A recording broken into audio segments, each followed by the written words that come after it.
readers last night, I'm confident that you'd get a majority who said it's most likely we are confident that the Assad regime used them, Obama said.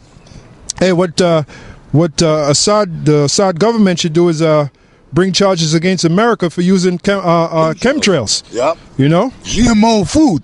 Man, do you know the shit, man? You know the shit that we eating out here, man? Right there in the so-called ghettos throughout this country where Israel live, you got these supermarkets, primarily Price Right. That's a warehouse of death, man. Hey, well, this guy Jehudi, I think his name, he calls it a super casket. You call it a supermarket. He calls it a super casket, which is accurate. Is an accurate description. Nothing but pure chemical junk in those so-called supermarkets. And forget about the meat. All right. Forget about the meat. Man, you go on Price Right, man. Want to call it? Man, don't you? Man, I hope you don't buy meat at Price Right. But forget about the meat. When you go on the Price, they got them. Yeah, man, they got that. They got that. What's them things? They got them oodles and noodles. That's them, but that's a pack of sodium, man. That's chemical weapon. You know what I'm saying? That's a chemical weapon. That's a chemical weapon. But anyway, hey, why don't the G20 summit talk about that, man? Oodles and noodles. That's a chemical weapon. Just as the G20 summit was closing up, the White House promptly published a joint statement signed by the leaders and representatives of 11 nations, 10 of whom are G20 members. The signees included Australia, Canada, France, Italy, Japan, Republic of Korea, Saudi Arabia, Spain, Turkey, the United Kingdom, and the United States. The statement condemned in the strongest terms the horrific chemical weapons attack in the suburbs of Damascus on August 21st, adding that evidence clearly points to the Syrian government being responsible for the attack. It called for a strong international response to this grave violation of the world's rules. I just want to say something. Sent y'all back into this. This war, or this civil war, goes back, I think last week I said a year and a half. It actually goes back 2 years. Show you how fast time flies. Now, to a record to date, from 2 years ago, there's been over 100,000 people in Syria that have been killed. So now here this monkey. All right, give me the picture of the monkey, man. Where's the monkey at? This monkey right here, he's all upset. He's losing sleep over the fact that they gas 1,400 people, which we don't even know if that's true. We do have an idea that from the starting point of that civil war, there was over 100,000 people killed.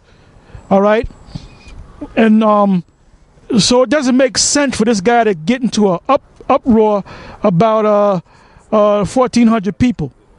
You know, 1,400 people, and they're saying that they're getting the evidence that sarin gas was used, but they're not giving you the evidence who used the sarin gas. Right.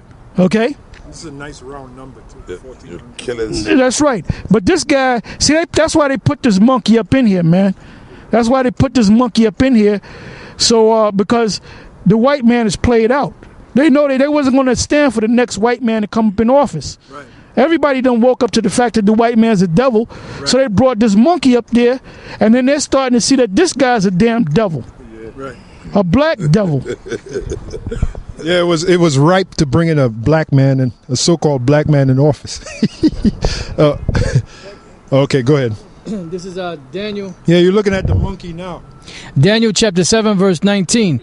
Then I would know the truth of the fourth beast, which was diverse from all the others, exceeding dreadful, whose teeth were of iron and his nails of brass, which devoured, brake in pieces, and stamped the residue with his feet, and of the 10 horns that were in his head, and of the other which came up, and before whom 3 fell, even of that horn that had eyes and a mouth that spake very great things, whose look was more stout than his fellows.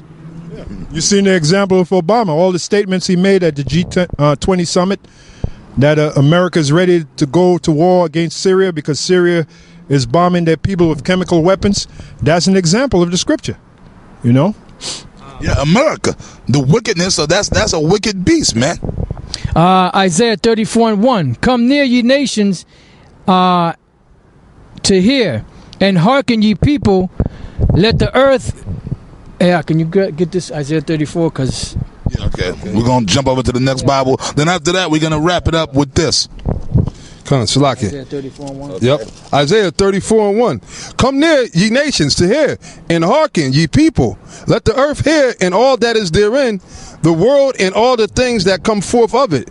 For the indignation of the Lord is upon all nations, and his fury upon all their armies. That's right, over there in the valley of Jehoshaphat in the Middle East. That's where this whole thing is being stirred up. That's why they're having this G20 summit. All the nations are coming together to that one place. The Lord is bringing them there to serve them, man. Yep. So is that it? So with that, we're going to close up, man. So for you brothers out there, keep watching this situation because it's going to build up, man, but it's a process. Whenever the Lord bring it, he going to bring it. But keep watching this situation like Elder Tahar said. Even if it calmed down, at some point it's going to spark up and it's going to pop off, man. So with that, this is another edition of Elders of GMS on location at the Cloisters Museum. Shalom.